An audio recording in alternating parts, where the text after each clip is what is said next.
This is North Philly. This is North Philly. Philadelphia, a Democratic stronghold where black voters could tip the balance this year. You voting? Yeah, I'm a vote, brother. All right. I'm a Democrat, brother. In 2016, a drop in black turnout in swing states helped Trump skate by. So thank you to the African American Committee. This time, there seems to be a singular focus. Hey, get Trump the fuck out of there. You're fucking my money up. That's the overall sentiment of the people that you talk to? Yeah. He's still not wearing a mask. So it's in his head, I guess, if you believe hard enough that it's not real, it won't be real.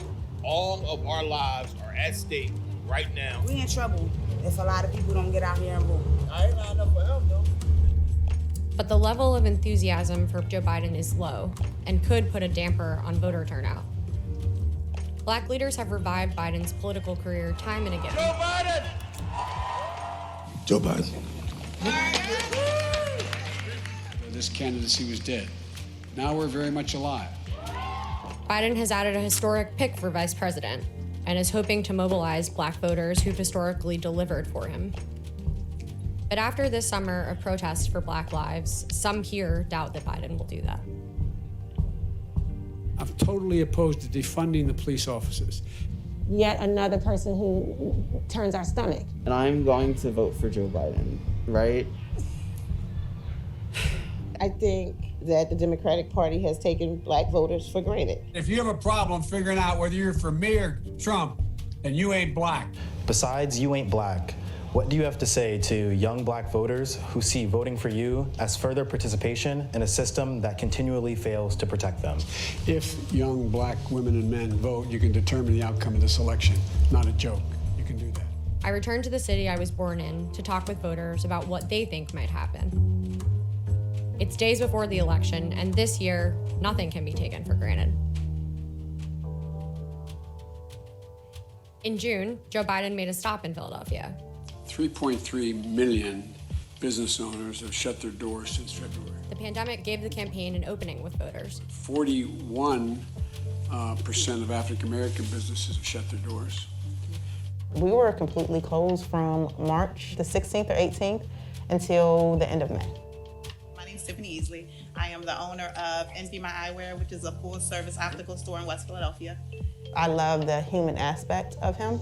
There's no reason why a woman who's as capable as you running the business should be in a position as a consequence of the failure of the president and the administration. And him actually asking, what do you need?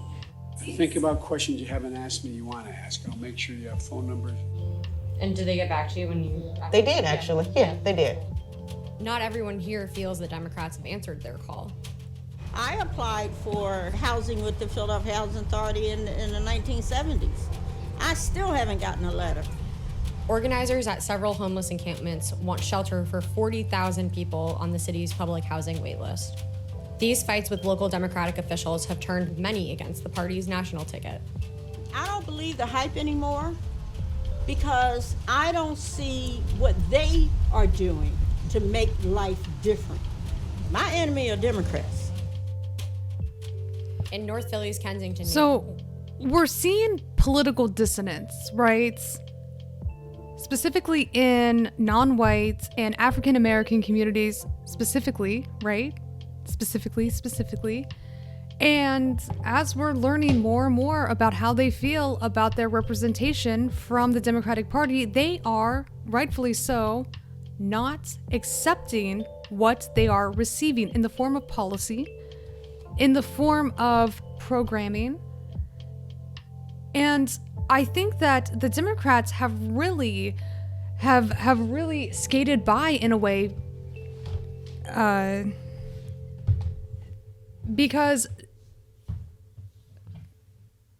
I think that the Democratic Party has really skated by and have absolved themselves from failing to truly represent the people who need the most representation, because they have instead relied on performative politics and using their platform or their rhetoric to tout these talking points that they are the party of the people. They are in the business of upholding the interests of the working class. They are in favor of marginal or incremental change. And that is not enough at this point. As we are learning more and more, whenever we go into these communities and we ask those who might be registered Democrat, they are not accepting, or they do not feel as though the Democrats are doing what they are supposed to do. They are not holding up their end of the bargain when it comes to using their power to invoke real change. So whenever you hear this person say, my enemy is the Democratic Party, none of us should be surprised or taken aback by this stance. We should fully understand why so many people feel this way, because the Democratic Party in many ways has duped our already marginalized and vulnerable communities. I know that these might be stale talking points sometimes, but it's true. Whenever we have actual material evidence that is proving how these individuals have been affected, right? Disproportionately affected by austerity, especially during the time of the Obama administration, whenever a lot of people were really banking on this new wave of politics, right? Obama running a progressive campaign, slating himself to be the prospect of hope and change, all of that falling through the cracks left a lot of people, I think, incredibly resentful toward the Democratic Party as a whole. So whenever you have Joe Biden, who in large part would just be continuing the legacy of the Obama administration, we shouldn't really be surprised that a lot of people are not enthusiastic about maybe turning out to vote for Joe Biden. And this might be the reason why people are choosing to abstain from voting altogether if they feel as though it doesn't really matter. We know what it's like to experience 4 years of Trump at this point, and maybe people are so disaffected, or they do feel that it doesn't matter who is in office, nothing is going to change either way. As we're seeing here in the example of those who are in most need of public housing, who have been on the waiting list since the 1970s, this could be enough proof for them that nothing truly will fundamentally change. But yes, and that's true. We've seen the Overton window shift more and more to the right.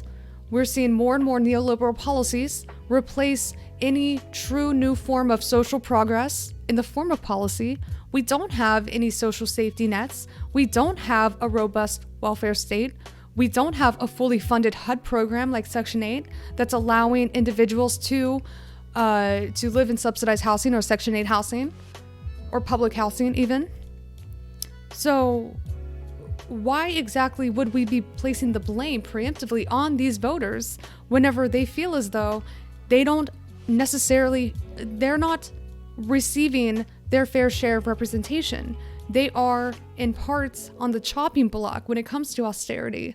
They are the ones who will end up receiving the worst of the worst because they need public spending a little bit more that the Democrats have refused to administer over the years, right?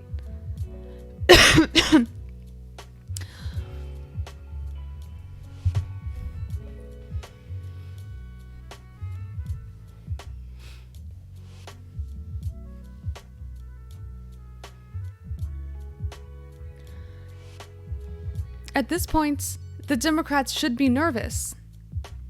They should be nervous to see this political dissidence. They should start to feel as though it is not enough to engage in performative measures. It is good that the electorate is holding politicians to a higher standard if they are not meeting the needs of the people. All right? This is good. This is how we see change. We should not bend to the will of politicians. Politicians should bend to the will of us.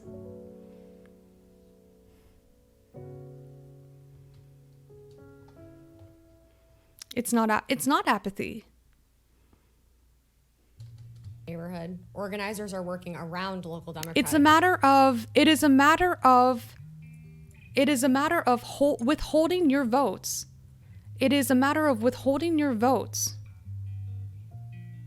if you feel as though the candidate that has been selected is not going to meet the needs of the people, right? And as a voter, you have as much as you have the right to exercise your right to vote and participate in our electoral process, you equally have the right to abstain from the process altogether. If you feel as though you should not be participating or upholding this duopoly of a system that tends to put forward the most boring, status quo, centrist option that is not going to lead to any true progressive change. This is entirely the point that we're seeing here and why people have decided to abstain from the voting process altogether. And this is not something that we should not be holding these individuals accountable for the results of this election. We need to listen to what they are saying. We need to understand why they feel the way that they feel. We need to understand the position that they are taking. Like officials and moving homeless families directly into empty housing units. Hey, mashed tomatoes, how are you doing? There's 10 abandoned properties for every homeless person, and there's no reason for anybody to be homeless. People could be in houses like this family is. You see this house, right? It's perfectly livable. And it's been sitting closed for God knows how long. I mean, this is Biden country, and the majority of billionaires have backed the Biden campaign, including Blackstone, which is the largest landlord in the entire world. And we don't want them to be a part of that Democratic machine or the Republican. So Blackstone is a private equity firm that continues to extend its own residential real estate portfolio. They were the private equity firm who did enrich itself after the 2008 subprime mortgage collapse, whenever they bought up all of those foreclosed homes for the cost of whatever was remaining on the mortgage from the banks. And this 100% expanded the portfolio of Blackstone and helped them to reach their status of being one of the biggest landlords in the world. Pure evil indeed. We want to groom some of our young kids. That's why we try to educate them, get them to understand, so that when they get older and they move into politics, we know we're going to be able to have someone we can vote for. In this city, with the highest poverty rates in America, resentment towards the donor class has led to a search beyond the two political parties, and those alternatives have begun to appear. When Kendra Brooks won a city council seat last year, it was the first win for a third-party candidate in 100 years. We see the Democratic Party courting, moderate white folks in the suburbs, leaving behind one of the strongest voting pools, which is black women, and taking all of those things for granted. So black women are one of the most loyal voters who routinely show up to vote for the Democratic candidate, right? I think Hillary Clinton received 94% of the black women votes.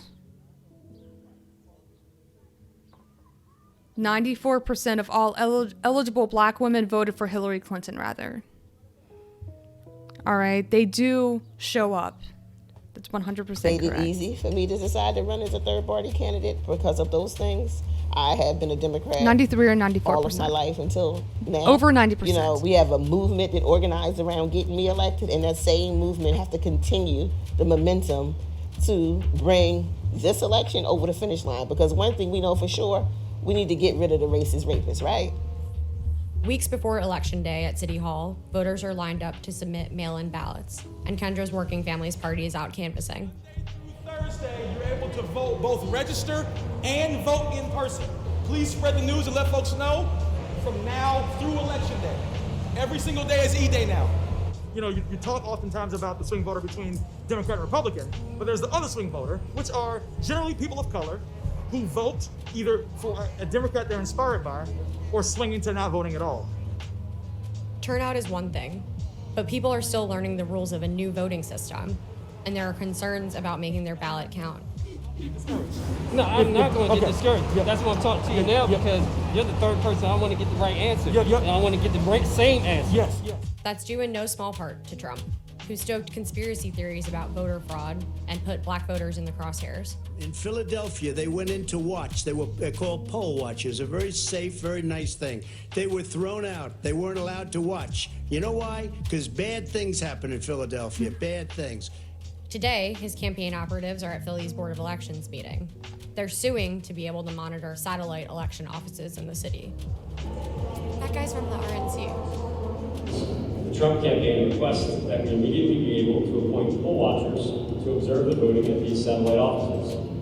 Voters deserve transparency and accountability. During the June primary, Philadelphia Hey, took we weeks built to this count country. mail-in It's good to see ballots. you. On November 3rd, it will be a mad dash to get results, and Trump's lawyers will be watching closely. Do you have a ballpark range of how long you think it will take to count these votes? We learned a lot in June about how long it actually takes to count hundreds of thousands of mail-in applications, and we've purchased industrial equipment that'll allow us to open and count these ballots as quickly as possible. While Pennsylvania braces for a close race, organizers are focused on boosting turnout in Philly and changing the electoral map. These formerly incarcerated organizers are canvassing working-class black neighborhoods. Growing up, we was always taught disconnect from the system. Don't be a part of the system. The system not to oppress you. But now we got to rethink that strategy because it doesn't work. So we try to galvanize our people, man. Hey, now you got the registration stuff for you? Yeah. So I seen you inside the prison. I was there for a lot of years. I ain't know him, but he seen me in there. Appreciate it, brother. Appreciate it. Good to see you, man. All right, man. Y'all take it easy. Definitely, man. Good to see him out here, though. Sometimes they don't know they got the right to vote. We outlined if you're under house arrest, you can vote. If you're on probation or parole, you can vote. If you're in a halfway house, you can vote. If you're in jail awaiting trial, you can vote. Misdemeanor, you can vote. All these people can vote. I went from 1 year probation for a bag of weed. So, Austin Platt, am I the only one who can intellectually understand not voting in 2020? Whenever you are a victim of an oppressive system, interwoven in both our political and economic lives, right? If you are hit with let me put it this way. If you are the victim of economic, political, and social oppression under a Democratic leader and a Republican leader, what would be the fundamental difference to you to make it seem like you should cast your ballot or you should support one candidate over the other if you have the foresight to see that it won't matter either way? Why put yourself through the burden of trying to cast your ballot if you know that it's not going to change anything in your life? It's not going to bring about change in your community. It's not going to change your material conditions. It's not going to bring about any semblance of social progress. You might not feel as though it even matters, whether or not it's a Democrat or a Republican in charge. I think this is precisely the reason why we need to listen to why there is a concerted effort to fully understand the reasoning behind abstaining from the vote altogether. So 8 years probation. I ain't never been back in the jail since I maxed out in 2011. Even though Trump supporters are hard to find here, Biden's track record on crime is a problem for some. And I'd say lock the SOBs up. This people's lives you took 45 years ago. Also, Black First Gaming, you also raise a really good point. Not voting is just as effective strategy as voting. More concessions have been made in the last 6 months than decades of voting for protest. No ballot cast. So that is true too. If your candidacy relies heavily on a specific group that is in large part abstaining from the vote altogether, then you have to find an effective outreach strategy in order to get them to show up to vote for you. You have to make a concession in the form of policy reform, to try to garner the support of this group that is not supporting you. And that is true to a certain degree. I will give you that. And I think that you see this take effect at the local level, right, more than the federal level, whenever there might be a concerted effort to try to find a way to almost collectively bargain with a group at large to ensure that they get the support that they need to win their race, right?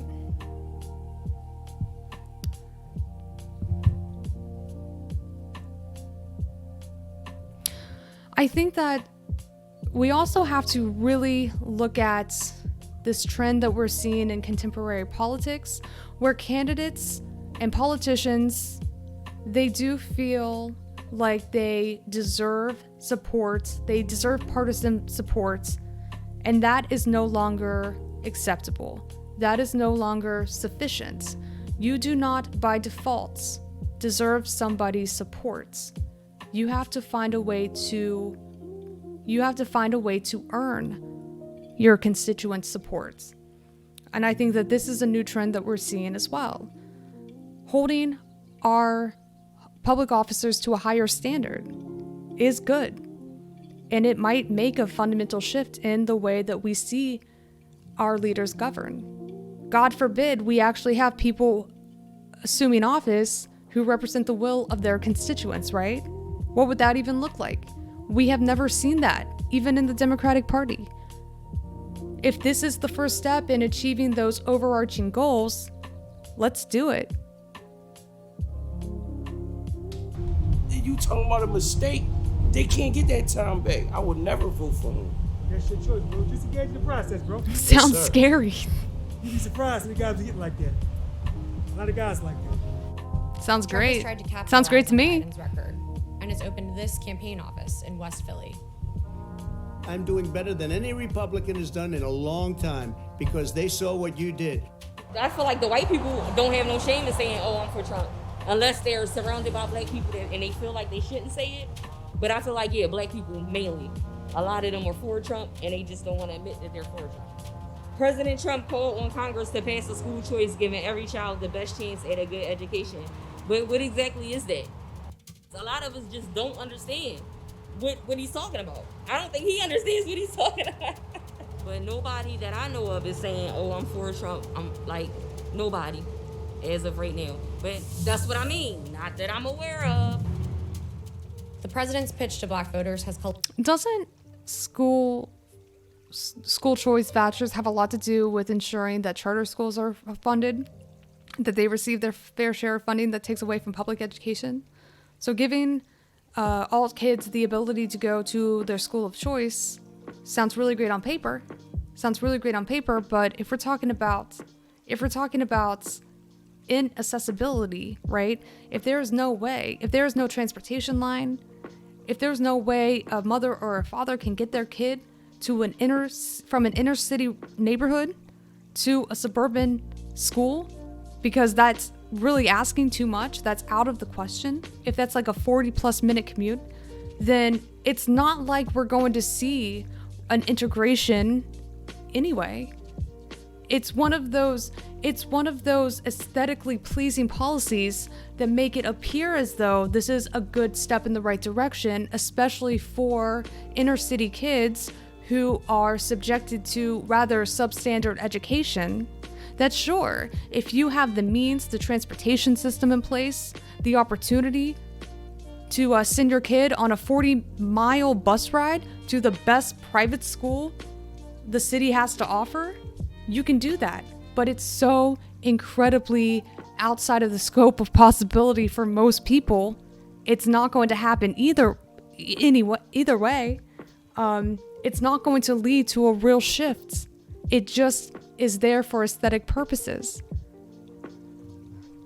It's completely, it's almost not even a feasible option in most cases.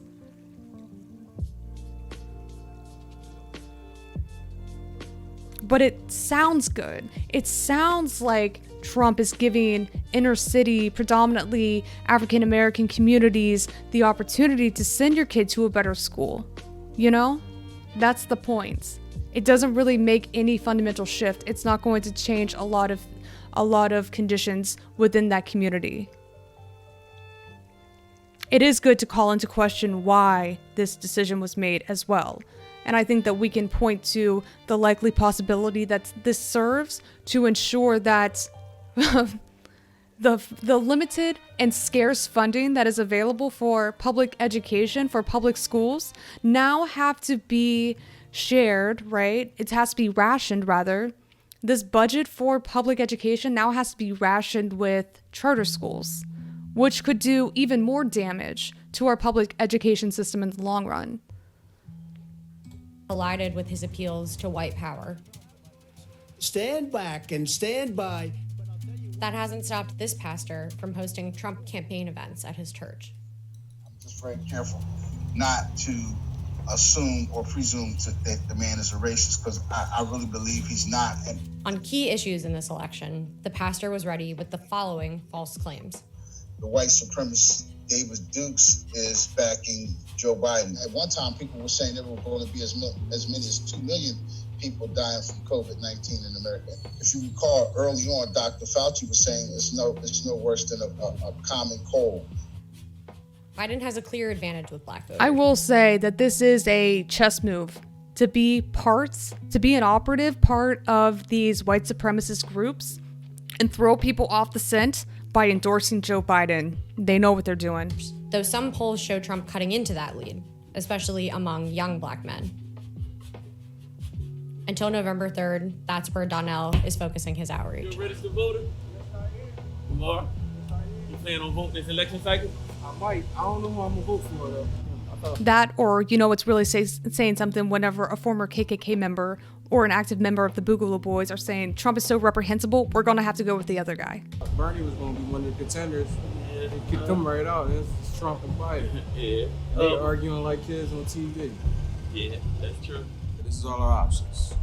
Take that or leave it. That's why we're not voting. By you not saying that, you're giving somebody else a right to say it for you. Instead of not doing nothing and shitting it out, get involved in the process. So I got your word? Yeah, you got my word. I appreciate it, man. Good evening, MC Zach.